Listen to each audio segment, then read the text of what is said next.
Tama ba ito?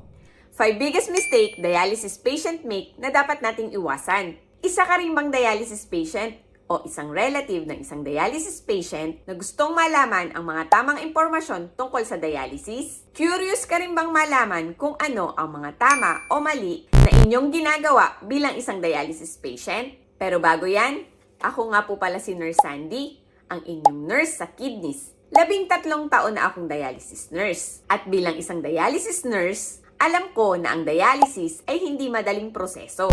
Kailangan nito ang disiplina, kaalaman, at tamang pag-aalaga sa sarili. Based on my experience, maraming dialysis patient ang nakakagawa ng mga simpleng pagkakamali na hindi nila namamalayan na pwedeng magdulot ng problema sa kanilang kalusugan. Kamukha ng dialysis patient namin sa unit. During dialysis session, after kumain ni patient, ay bigla daw siyang nanlamig at nahilo. Tiniis ito ni patient at hindi agad nagsabi sa kanyang dialysis nurse. Sa kadahilan ng busy daw si nurse at siya ay nahihiyang tawagin ito.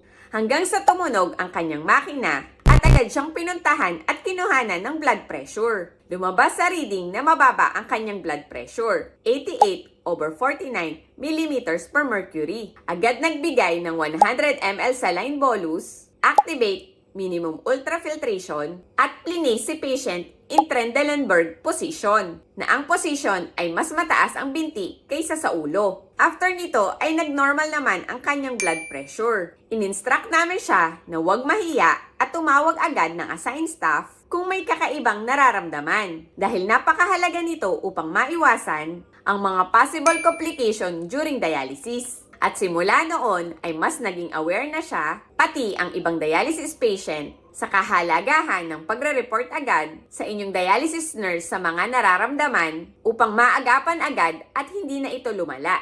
So ano-ano nga ba ang mga simpleng pagkakamali na maaaring magdulot ng further complications sa mga dialysis patient? Unang simpleng pagkakamali ay ang pag-skip o pagpapaikli ng dialysis session. Kapag sira na ang inyong mga bato, naiipon ang mga toxic products at fluids sa inyong katawan. Kapag hindi sapat ang dialysis o ang oras nito, hindi din sapat ang linis at pagtanggal ng mga toxins at fluids na nagdudulot ng komplikasyon in a long run. Mapapansin ninyo na ang inyong mga laboratories tulad ng potassium, urea, creatinine, phosphorus ay elevated pa rin kahit kayo ay nagdadialysis dahil hindi ito sapat. Kaya't mahalaga na sundin ang recommended frequency o dalas ng dialysis pati ang oras ng inyong salang. Sumunod na simpleng pagkakamali ay ang sobrang pag-inom ng fluids kaya't laging mataas ang tinatanggal during dialysis.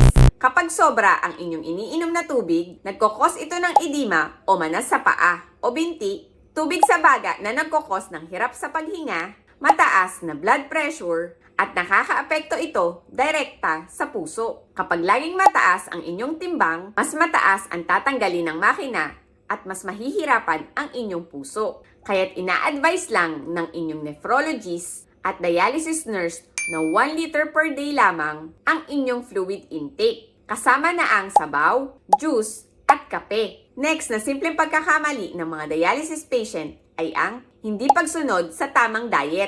Ang pagkain ng processed foods, instant noodles, fast food, soft drinks, at ilang prutas na mataas sa potassium at phosphorus. Kapag mataas ang potassium sa dugo, nakakaapekto ito sa tibok ng puso. While ang madalas ng pagkain ng fast food at instant noodles may mataas na sodium content, kaya't mas nagre-retain ng fluids at nagkokos ng pagmamanas at mataas na blood pressure sa mga dialysis patient. Okay, next. Sumunod na simpleng pagkakamali ng mga dialysis patient ay ang hindi pag-inom ng phosphate binders sa tamang paraan. Ito ay kailangang kasabay sa pagkain upang mahadlangan nito ang phosphorus sa pagkain.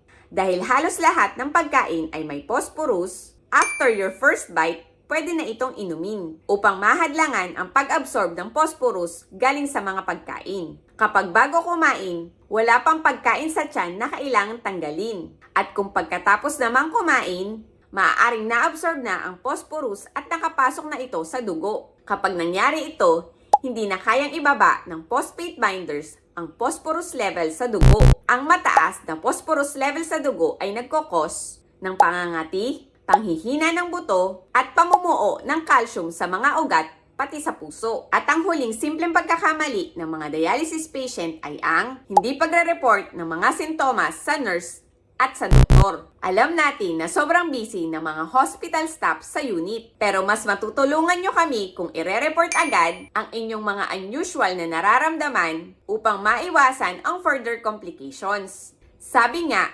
prevention is better than cure. Mahalagang i-report agad ang panghihina, nilalamig o nagdidilim ang paningin, hirap sa paghinga, at matinding pangangati. Baka allergic reaction na ito.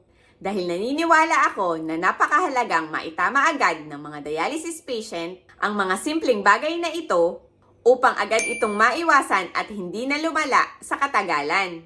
Dahil ang kalaban natin dito ay ang kakulangan ng kaalaman na nagiging sanhi ng mga complications sa mga dialysis patient na maaari namang maiwasan. Kaya't kung isa ka ring health advocate, join me in our group, Usapang Healthy and Wealthy PH. Doon ay magsama-sama tayong magbahagi ng ating mga mumunting nalalaman kung paano alagaan ang ating kalusugan para sa ikauunlad ng ating pamumuhay. I hope nakatulong ang video na ito sa inyo. Paki-comment mo na rin dyan sa baba ang salitang tama kung naitawid ko ng maayos ang mensahe ng video na ito. Ayun lang po muna, hanggang dito na lang.